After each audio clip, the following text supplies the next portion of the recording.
যদি আমরা বুঝতে পারি। আমি পুরো জীবনে কত টাকা আয় করব সেটা লিখিত, কে আমার জীবনসঙ্গী হবে সেটা লিখিত, কবে কোথায় মারা যাব সেটা লিখিত। আশ্চর্যের ব্যাপার হচ্ছে আমি কতগুলো দানা ভাত দুনিয়াতে খেয়ে মারা যাব সেটা লিখিত। একটি দানাও কম না, একটিও বেশি না। ধরেন এটা লিখিত যে আমি সারা জীবনে 1 কোটি টাকা আয় করব। এই সিদ্ধান্ত আল্লাহ তাআলা নিয়েছেন।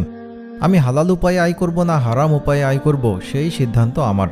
রাসূল সাল্লাল্লাহু আলাইহি ওয়াসাল্লাম বলেছেন, কোনো ব্যক্তি যদি অভাবী হয় এবং তার অভাবের কথা মানুষের কাছে পেশ করে, তবে তার অভাব দূর করা হবে না।